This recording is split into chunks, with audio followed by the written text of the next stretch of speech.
말씀을 같이 보겠습니다. 룻기 4장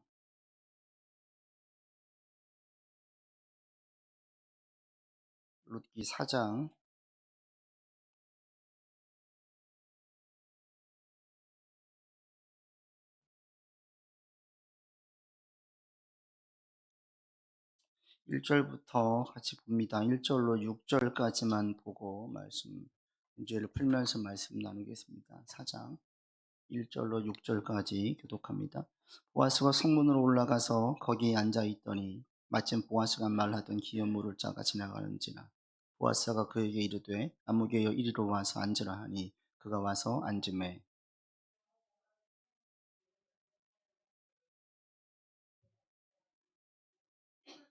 보아스가 그 기업 물을 자에게 이르되 모압 지방에서 돌아온 나오미가 우리 형제 엘리멜렉의 소유주를 팔려 함으로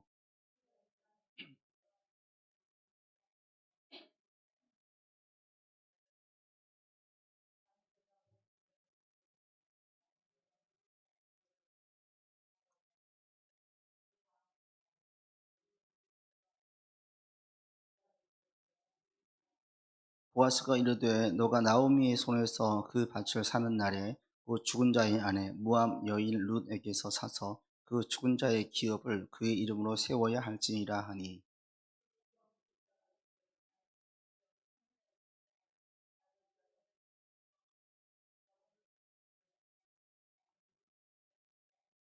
아멘. 이렇게 사장에서 이제 룻기가 끝이 나는데 룻기의 핵심은 사실 이 맨 마지막 절에 보면은 다윗이 태어나지요. 그래서 다윗의 계보를 보이기 위함인 것을 알 수 있고 이게 또 역대상, 역대하가 남유다의 관점에서 역사가 새롭게 기록되어졌거든요. 같은 맥락에서 이 룻기를 볼 수 있습니다. 그래서 믿음의 사람으로 다윗이 쓰임받았고 그 다윗이 어떻게 태어났는지에 대한 설명을 할 때에 이 룻을 언급하고 보아스를 언급하고 나오미를 언급하고 있다. 이게 이제 다른 유명인들, 다른 사람들을 끄집어내는 게 아니라 이들을 끄집어내서 성경에서 기록되어졌고 이들을 주목하게 만든 거죠. 그리고 룻기를 통해서 이제 우리가 알 수 있는 것이 룻기 전체를 보면 조금 후에 다루겠지만 전체를 보게 되어지면 하나님의 역사가 은밀한 가운데 이루어지는 걸 볼 수 있고 일상에서 이루어지는 것들을 우리에게 보게 만들어줘요. 자, 먼저 사장을 풀면서 한번 보시고 그 다음에 총 정리를 한번 해보겠습니다. 1번 같이 읽겠습니다. 전날 저녁 기업 물을 자의 책임을 이행하리라 하고 룻과 약속한 보아스는 다음날 향한 곳은 어디이며 언제 다른 기업 물을 자를 만납니까? 보아스가 다음날 향한 곳이 어디냐 1절 보니까 성문으로 향하죠. 이 성문은 그 당시에 뭐 매매도 하고 또 사람들이 모이기도 했고 그 다음에 재판을 할 수 있는 공적인 자리, 그곳이 성문이었어요. 그래서 이 보아스가 이 성문에 가서 올라갔어요. 그게 언제인지 모르겠지만 지체하지 않고 올라간 걸 알 수가 있고 거기 올라가서 자기보다 더 나오미와 가까운 친족인 사람을 기다리는 거예요. 약속을 따로 한 것도 아니고 그냥 기다리는 거예요, 거기서. 그런데 1절 보시면 또 거기에 마침 보아스가 말하던 그 기업 물을 자가 지나가는 거예요. 약속을 한 거 만난 게 아니에요. 이 룻기에는 이런 부분들이 많죠. 우연히 딱 맞춰서 그때 어떻게 딱 그냥 그 시점에 급하게 막 와서 버스를 타려고 했는데 급한 그 시점에 딱 거기에 있는 거예요. 딱 필요한 뭐가 있었는데 딱 그때 거기에 있는 거예요. 이런 것들, 이런 일들이 우리의 삶에서 심심치 않게 일어나잖아요. 지금 룻기서에 보면 이게 유난히 있어요. 거의 매장마다 있어요. 우연히 일어나는데 이게 성경 전체 룻기를 통으로 보니까 우연이 아니었던 거죠. 이 속에서 하나님의 섭리와 개입하심이 있었던 거예요. 그래서 보아스는 그냥 일단 갔어요. 3장에서 룻과 약속을 했죠. 내가 너 기업을 물겠다. 그런데 이것이 내가 임무할 수가 없고 나보다 더 가까운 친척이 있으니 그가 포기를 하면 내가 이어서 받겠다라고 약속을 한 거예요. 그리고 그 다음날 바로 그 약속을 이행하는 보아스를 볼 수 있어요. 이 믿음의 사람이 이렇게 움직이는 거죠. 약속을 받고 무엇인가를 해야 된다, 지체하지 않고 믿음으로 바로 행동하는 것을 볼 수 있습니다. 그래서 그냥 가서 막 기다리는데 마침 그자가 지나가다가 만나게 된 거예요. 그래서 와서 앉으라고 이야기하고 2절 보시면 이걸 공식적으로 이게 법적인 것처럼 공적인 책임과 그 재판처럼 효력이 있기 위해서 장로들 10명을 청해서 앉으라고 하고 진행하는 거예요. 2번 보시면 자신보다 더 가까운 친족에게 보아스가 나오미의 기업 물을 것을 제안합니다. 처음 제안받은 기업 물을 자는 어떻게 반응을 합니까? 3절에 보시면 얘기하죠. 나오미가 우리 형제 엘리멜렉의 소유지를 팔려고 한다. 땅을 팔려고 한다. 그렇게 이야기하니까 4절 보시면 어떻게 얘기합니까? 4절 마지막에 보시면 내가 물으겠다. 내가 사겠다. 이게 왜 이 사람한테는 이게 이득인 게 뭐냐면 땅을 자기 지파의 사람 걸 사면 70년간 자기가 쓸 수 있어요. 그리고 희년때에 돌려줘야 돼요. 소유권 70년간 소유하고 주장할 수 있어요.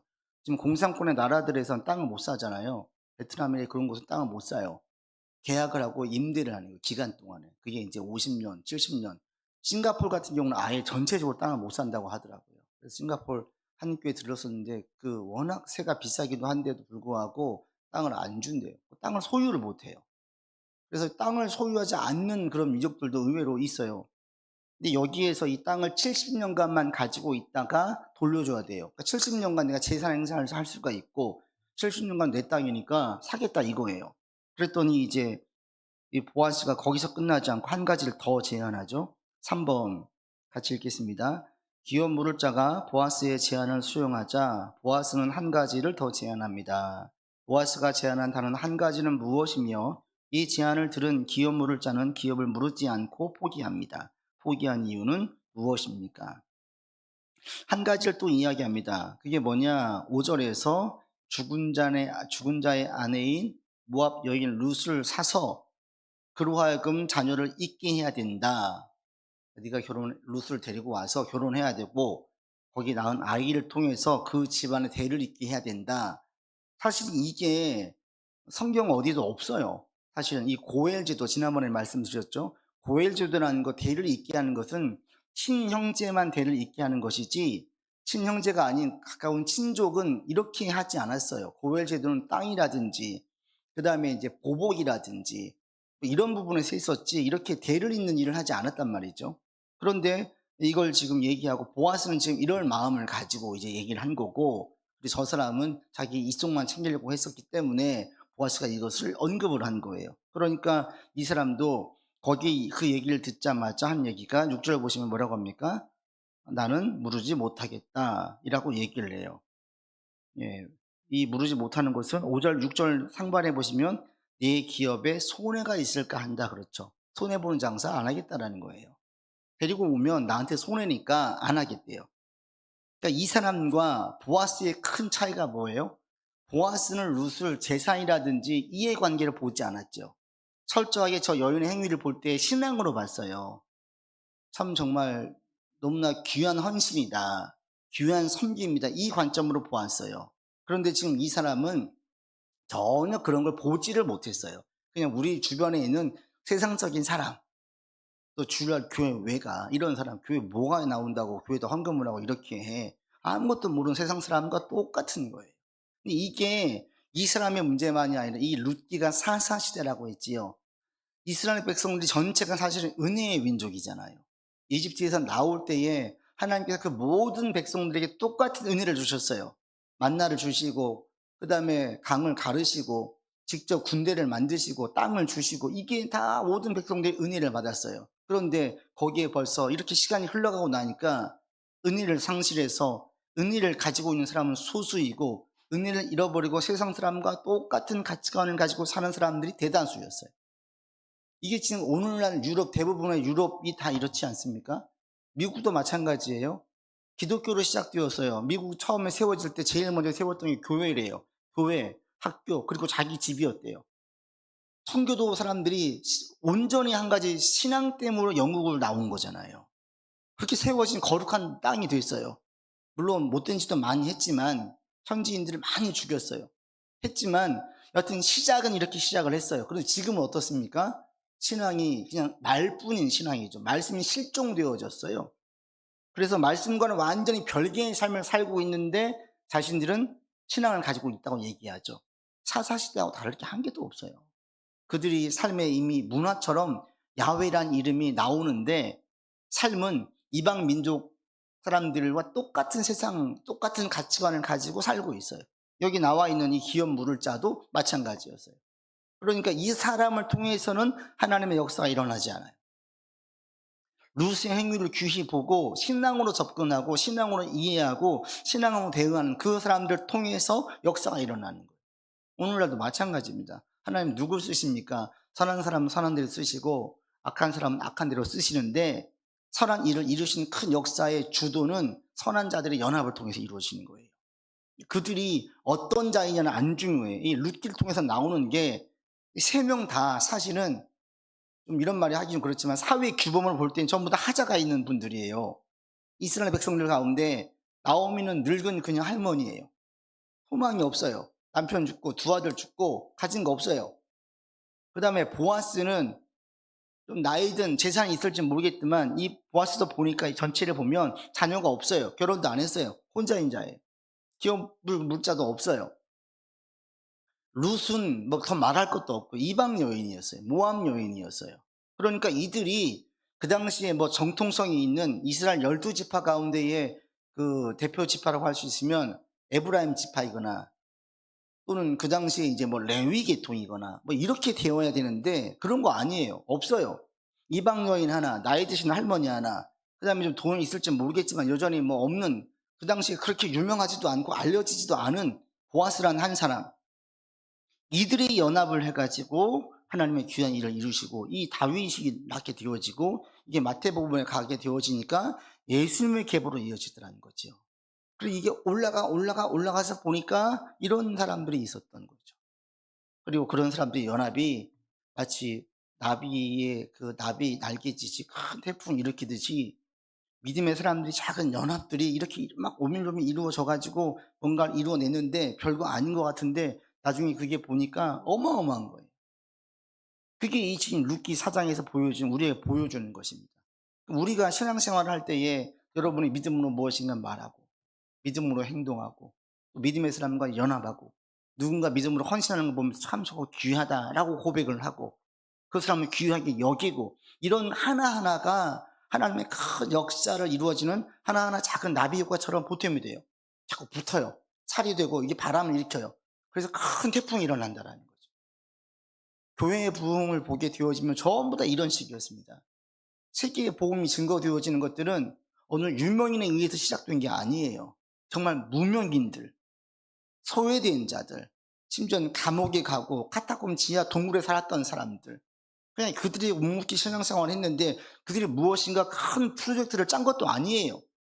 이게 어떻게 연결되어 가지고 정권과 연결되어져 가지고 큰 세를 얻고 갑자기 확산되는 거예요.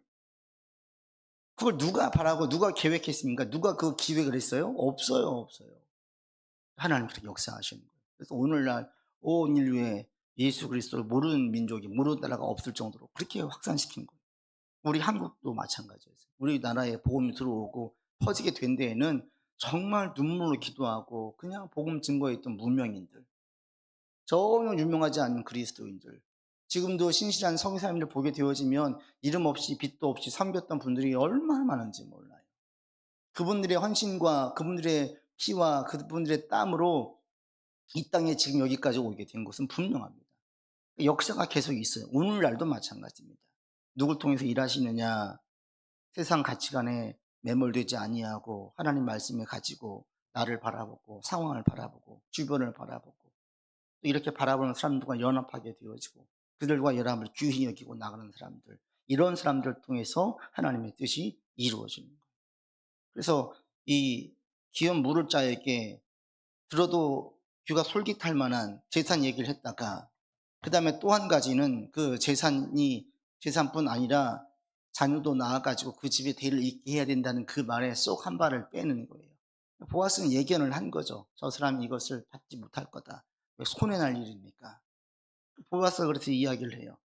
그래서 이 밭을 사는 날 이 밭에 대해서도 사실은 두 가지 해석이 있어요. 지금 밭을 팔려고 한다. 또 하나는 이미 밭을 팔았는데 그것을 사서 가지고 있다가 이어주려고 한다.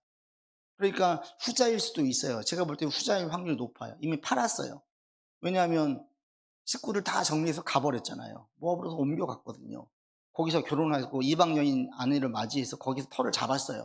여기서 안 돌아오겠다라는 거예요. 그렇기 때문에 땅을 팔고 갔을 확률이 매우 높아요. 그럼 그 땅을 사가지고 자기가 가지고 있겠다는 건데, 나오미는 가지고 있는, 얻어지는 게 한 개도 없는 거예요. 그럼에도 불구하고 계속 여기서 지난주에 제가 말씀드렸죠. 헤세드, 하나님의 인애로 똑같이 접근하는 걸 볼 수가 있어요. 그래서 이 소유주에 대하여서 이렇게 나올 것을 예견을 하고, 보아스는 자기가 손해될 것을 알고 기꺼이 그것을 수용을 합니다. 그래서 4번 같이 보겠습니다.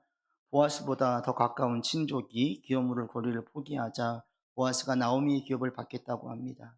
보아스는 무슨 말을 하며 기업을 물으겠다고 합니까? 4장 10절 같이 보겠습니다. 또 말루나의 아내 모압 여인 룻을 사서 나의 아내로 맞이하고 그 죽은 자의 기업을 그의 이름으로 세워 그의 이름이 그의 형제의 중과 그곳 성문에서 끊어지지 아니하게 하매 너희가 오늘 증인이 되었느니라. 분명하게 밝히죠. 아이를 낳으면 말론 내 아내, 그래서 나오미에게 주겠다라는 거예요. 그 집안에 대를 있게 하겠다.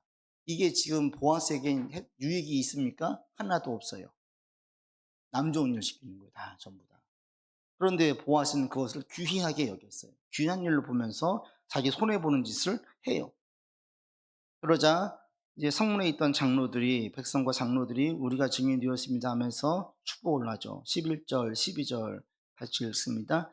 성문에 있는 모든 백성과 장로들이 이르되 우리가 증인이 되나니 여호와께서 내 집에 들어가는 여인으로 이스라엘의 집을 세우는 라헬과 레아 두 사람과 같게 하시고 내가 에브랏에서 유력하고 믿음에서 유명하게 하시기를 원하며 여호와께서 이 젊은 여자로 말미암아 내게 상속자를 주사 내 집이 다말이 유다에게 낳아준 베레스의 집과 같게 하시기를 원하노라 하니라.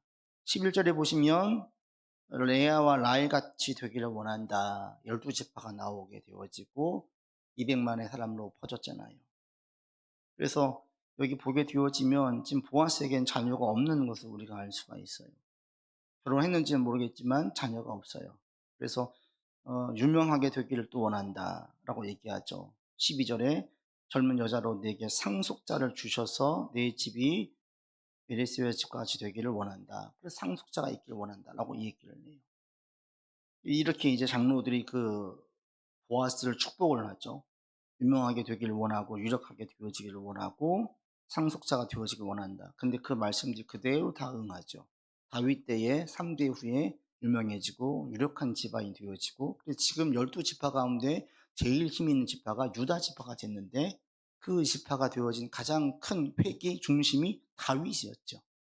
다윗의 할머니가 나오미가 되는 거예요. 근데 왜 그렇게 되느냐 봤더니 룻기를 보니까 이런 일들이 비하인드가 있었던 거지. 그리고 이렇게 믿음으로 축복했던 것들이 3대 후에 그대로 응해지는 걸 봅니다. 성경 말씀은 한 개도 땅에 떨어지는 거 없습니다. 오늘도 아까 제가 잠시 우리 나이 드신 권사님과 잠깐 이야기했는데 이분이 고생을 정말 많이 했어요. 그 자녀들을 키울 때 믿음으로 잘 키우려고 정말 애를 썼는데 오늘도 몇 번 그 얘기를 하시는 거예요. 하나님은 다 아시니까 저 하나님만 보고 왔어요. 하나님께서 상 주실 거예요. 이미 상 많이 주셨어요. 계속 얘기하는 게 그런 거예요. 하나님께서 천대까지 지켜주신다고 하지 않았습니까? 이거예요. 이렇게 가게 되어지면 길게 보고 가면 하나님께서 반드시 하신 약속의 말씀들은 땅에 떨어지지 않아요. 내가 믿음으로 수고하고 믿음으로 애를 쓰면 하나님 다 계수하세요. 그리고 반드시 그것이 응답되게 만들어 주세요. 오늘 여러분도 이 분명한 믿음을 가지고 나가기를 바라고, 이 11절과 12절에 이들의 축복이 보았으면 다 보지 못했지요. 그러나 후대에 다 드러나게 되는 것을 알 수 있어요. 우리 때에 우리가 볼 것도 있고요, 보지 못할 부분도 있어요. 그러나 분명한 사실은 믿음으로 행할 때에 하나님께서 반드시 거기에 대한 상응하는 답을 다 주신다는, 이걸 여러분이 의심하지 말고 계속 믿음으로 나갈 수 있기를 바랍니다. 그 다음 보겠습니다. 6번 같이 보죠. 6번. 보아스가 룻을 아내로 맞이하자 하나님께서 주신 축복은 무엇입니까? 보아스에게 몇 번째의 자녀이며 룻은 결혼 이후 몇 년 만에 생긴 자녀입니까? 예, 결혼을 하게 되어지죠. 두 사람이 드디어 결혼을 합니다. 이 결혼 가운데에는 하나님의 세심한 섭리가 있었죠. 예, 세심한 섭리. 하나님께서 보이지 않는 가운데 은밀하게 행하십니다. 그러니까 룻게 나타난 하나님은 숨어 계신 하나님이에요. 은밀한 중에 일하신 하나님. 드러나지 않아요. 저 역사가 보이지 않아요. 그럼에도 불구하고 이게 하나님의 역사였던 거예요. 세심하게 마침 거기에서 만나게 하고, 룻이 일할 때 하필 그 일했던 곳이 보아스의 밭이었고, 오늘 어디서 일했냐 그 얘기를 듣게 그게 이야기의 출발이 되어서 나오면 또 소망을 가지게 되어지고, 이 하나하나가 다 뭐예요? 하나님의 섭리가 있었다는 거예요. 그래서 결혼식이 그냥 결혼이 아니었죠. 믿음의 사람 보아스와 믿음의 사람 룻의 결합이었어요. 사회적으로 볼 때는 나이 많은 보아스이고 이방 여인 룻이었는데, 신앙원에서 보니까 전부 다 믿음에게 모였어요. 그래서 이 믿음의 사람들에 의해서 역사가 일어난다는 거예요. 사회적인 신분, 사람들의 평가 한 개도 중요하지 않고 신앙으로 뭉쳐졌느냐, 믿음으로 연합했느냐, 이게 제일 중요한 거예요. 그렇게 해서 이들의 결혼 자체가 하나님의 세심한 섭리로 이루어지는 걸 볼 수가 있죠. 그래서 믿음의 족보가 되죠. 믿음의 족보. 믿음의 가문이 세워지는 거예요. 믿음의 일들이 일어나는 거예요. 이게 지금 이 보아스와 룻의 결혼이었어요. 결혼하게 되니까 어떻게 돼요? 13절에 보니 같이 읽겠습니다. 이에 보아스가 룻을 맞이하여 아내로 삼고 그에게 들어갔더니 여호와께서 그에게 임신하게 하심으로 그가 바로 아들을 낳았어요. 보아스는 대를 이을 자녀가 없었어요. 나이 많은, 이제 그 룻에게 이야기할 때 내 딸아 할 정도로 나이 차이가 많이 났어요. 룻도 모압에서 10년 있다가 왔잖아요. 결혼을 한 이후 자녀가 없었어요. 하나님께서 바로 자녀를 주시고 그 자녀로 대를 잇게 하시면서 이 자녀가 그 집안에 하나님의 선물임을 분명하게 보여주죠. 그리고 이 아이가 나오미에게도 큰 의미가 있습니다. 7번 보겠습니다. 같이 읽습니다. 룻의 임신 소식을 들은 나오미 주변 여인들은 무슨 말로 나오미와 기쁨을 나눕니까? 14절 15절 읽습니다. 여인들이 나오미에게 이르되 찬송할지로다. 여호와께서 오늘 내게 기업 물을 자가 없게 하지 아니하셨도다. 이 아이의 이름이 이스라엘 중에 유명하게 되기를 원하노라. 이는 내 생명의 회복자이며 내 존의 복량자라. 곧 너를 사랑하며 7 아들보다 귀한 내 며느리가 낳은 자로다 하니라. 이렇게 얘기를 했어요. 유명하게 되었고, 15절에 있는 것처럼 나오미 개인에게도 회복자이고 나오미를 보호해줄 봉양자가, 나오미에게 인생에서 이제 삶의 의미, 인생 살 맛이 나는 거예요. 죽을 때까지. 인생에 의미가 없는 분들 많잖아요. 나이 들어가가지고 되면 경로당 같은 데 가가지고 시간 보내고 있고, 또 좀 돈이 있으면 좀 좋은 그 노인들 그 타운 있잖아요. 아는 권사님도 돈이 있어 거기에 들어갔는데 6개월 있다 나오셨대요. 못 살겠더래요. 다 갖춰져 있고 최신식이고 좋은데 저보다 나이 드신 분들만 있는 그 삶이 하나도 좋지가 않더래요. 오히려 교회 와가지고 나이 드신 분들, 그 교회 그 권사님들 함께 신앙생활 했던 그분들과 함께 왔다 갔다 하는 이게 재미가 있고 이게 낙이 있는 거예요. 그냥 노인대학하고 같이 야유회 가고 하나님 찬양하고 예배 드리고 또 교회 같이 기도하고 이게 재미고 이게 낙인 거죠. 얼마나 좋습니까 사실. 교회에서 선교사들 나와서 선교 보고하고 세계를 보게 만들고, 또 교회에서 영혼에 대한 이야기를 하면서 그냥 늘 돈 가지고 이야기하는 세상 속에서 그런 문제가 아닌 다른 영역의 삶이 있다는 것을 분명하게 깨우치면서 나가게 만드는, 얼마나 가치 있고 기회예요. 그래서 세상에 나가면 그냥 재미없는 게 신앙 안에서는 죽을 때까지 재미있게, 여러분도 마찬가지입니다. 그냥 무료하게 하루하루 사시는 것이 아니라 이 땅 떠나갈 때까지 의미 있는 삶으로 살 수 있기를 바랍니다. 그게 돈이 있어야만 되는 게 아니에요. 우리 마음이 제일 중요한 거고, 우리가 하나님께서 무슨 일을 어떻게 할까 할 때에는 돈은 따라오든지 안 따라오든지 그건 두 번째 후순위이고, 중요한 건 마음이에요. 그럼 마음으로 가게 되어지면 필요한 하나님께서 알아서 붙여주시는 거예요. 사람도 붙여주시고 물질도 붙여주셔서 알아서 일하시는 거예요. 근데 그 일이 내 이익이 아니라 하나님 위해 사는 거기 때문에 더 기뻐요. 내 마음 가운데 더 즐거움이 있어요. 이런 기쁨의 삶이 우리 가운데 계속 이어지기를 바랍니다. 이 출발이 제가 볼 때는 뭐라고 지난번에 처음 들을 때 말씀드렸어요. 베들레헴으로 돌아오는 것에서부터 출발이었어요. 약속의 땅 베들레헴. 그 땅을 떠나가는 것이 후회였고 잘못된 것이었고, 돌아오는 게 회복과 소망의 시작이었어요. 그래서 결국에 이 모든 역사는 믿음으로 이루어지는 걸 볼 수가 있고, 정말 신앙이 중요하구나, 이런 것들을 다시 한번 보게 만듭니다. 그래서 아이를 낳고 이름 오벳, 오벳의 뜻이 섬기는 자, 이런 뜻이에요. 그래서 오벳이 태어나면서 나오미에게 위로와 기쁨이 되어지고 보아스와 룻에게도 하나님의 상급임을 보게 만들어주죠. 얼마나 큰 축복입니까? 여러분 뒷면 보시고 잠깐 보시고 마치겠습니다. 뒤에 보시면 룻기를 정리하면서 제가 써봤는데, 첫 번째 윤리적인 부분이에요. 이 룻기가 노인대학 같은 데서 많이 얘기해요. 어머님 모시는 거 이런 말씀으로. 이 윤리적인 부분을 볼 때 도덕적인 의미도 있지만 더 중요한 것은 언약적인 의미, 영적인 거예요. 룻이 어머니를 봉양했던 이유는 신앙의 이름으로 봉양을 했죠. 그냥 효심이 가득해서 했던 게 아니었어요. 하나님, 어머님의 하나님이 나의 하나님이 될 것입니다. 이렇게 영적인 언약의 의미로 여호와를 경외하는 것이 기본이 되어서 효도를 하자 이게 역사가 되어지는 거예요. 그다음에 윤리적인 그 효는 두 번째 사실. 그래서 우리 가운데에 부모를 공경하는 것, 누군가를 사랑하는 것, 이 모든 것들이 도덕적인 관점이 아니라 신앙인 관점으로 접근을 해야 이게 역사가 있다. 내가 누군가를 대하려고 할 때 이게 신앙의 이름을 여호와를 경외함에서 나와서 행하는 것이 귀한 일이지, 그냥 내가 착한 사람, 내가 그냥 마음 편하게 살고 싶어서 접근하는 것들은 별로 나한테 영적으로는 그 의미가 없어요. 그래서 윤리적인 부분을 보게 되어지면 첫 번째로 이게 지금 신앙 안에서 영적인 의미에서의 윤리적인 부분이구나, 이걸 볼 수가 있어요. 두 번째는 구원이에요. 보아스가 구속 행위를 행했죠. 배를 있게 했어요. 이게 뭐가 예표되고 무엇의 예표입니까? 그리스도의 예표예요. 온 인류를 구원하신 그리스도를 보게 만들어져요. 보아스가 얻어주는 게 뭐가 있어요? 없었어요. 뭘 바라고 했던 게 아니었어요. 손해인 걸 알고 있어요. 그럼에도 불구하고 그것이 온 인류의 구원을 이루어지는 하나님의 구속 역사의 섭리로 사용되어졌어요.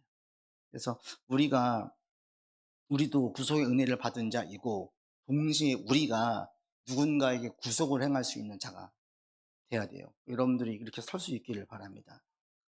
내 한 몸 건사하기 힘든 존재가 아니라 누군가를 도와주는 존재, 누군가를 세워주는 존재, 그러기에 필요한 것들이 있다면 그것들을 구하세요.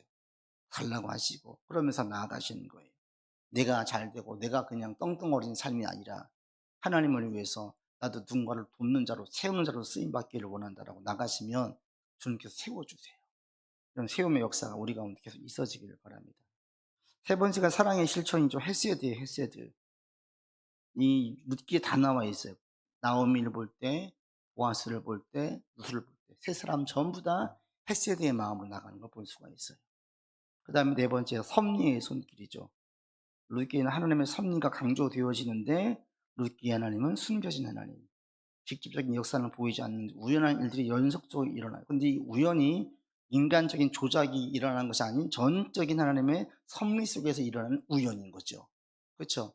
이게 신앙 안에서는 우연도 하나님 다 쓰시는 거예요. 신앙 밖에서는 그냥 우연으로 끝나요. 그런데 신앙 안에서는 이게 우연이 아니에요. 다 하나님께서 조미료를 쓰셔가지고 만날 음식 만드시는 거예요. 쓰셔요. 그래서 우리 안에 있는 우연은 우연이 없다. 하나님의 신앙 안에서는 전부 다 어떤 의미가 있고 뜻이 있다. 이렇게 믿으시고 나가시길 바라고, 그 다음 문단에 보시면 인간은 자기의 생각과 성품에 따라 행동하지만 하나님 이것을 통해 하나님의 목적을 이루어 가셔요. 이루어 가시는 것을 보게 됩니다. 우리 가운데 이런 부분들을 보게 만들어 줍니다. 룻기는 그래서 영적인 부분으로 보게 되어지면 여러 가지로 구원의 은혜와 또 하나님의 사랑의 실천과 보이지 않는 가운데 은밀하게 행하시 하나님의 섭리를 보게 만들어 줍니다. 오늘 우리가 이렇게 신앙 가운데에서 보아스처럼 나오미처럼 룻처럼 신앙으로 나아가게 되어지면 하나님께서 이런 식으로 역사하세요. 구원을 보게 하시고 사랑을 행하게 하시고 또 하나님의 섭리가 있으면 보게 만들어 주십니다. 이런 일들이 있는 우리의 삶이 되기를 바랍니다. 기도합시다. 아버지 하나님, 나오미의 회개와 룻의 헌신과 보아스의 영적인 주목이 하나님의 큰 역사를 보게 만들었습니다. 우리가 주 앞에서 여호와를 경유하고 주님의 시선으로 세상을 바라보고 나를 바라보고 주변을 바라볼 수 있도록 인도하여 주시옵소서. 은밀한 중에 행하시는 주님의 역사를 보게 되어집니다. 우리의 삶에서 역사하시는 주님, 주님 의지하고 나아가오니 주여 역사하여 주시옵시고, 우리에게 구원을 베푸신 주님, 우리를 통하여서 누군가를 세우고 구원의 길로 인도하는 데에 쓰임받기를 원하오니 우리를 세워주시고 강건케 해주시고 안정케 해주시어서 사람들을 세우는 귀한 도로 쓰임받도록 역사하여 주시옵소서. 오늘도 주님께 나아갑니다. 주님, 다시 한번 주님 의지하면서 나아가오니 주의 인자와 자비로 우리를 붙들어 주시고 우리의 삶과 우리의 가정을 지켜 보호하여 주옵소서. 이제는 우리 구주 예수 그리스도의 은혜와 한이 없으신 하나님의 사랑하심과 성령의 교통하심과 교제하심이 여호와를 경외하고 주의 말씀을 따라서 다시 한번 순종하면서 살기 원하는 주의 백성들 위해 세심한 손길로 역사하시는 일상 위에 이제로부터 영원토록 함께 계시기를 간절히 축원하옵나이다. 아멘.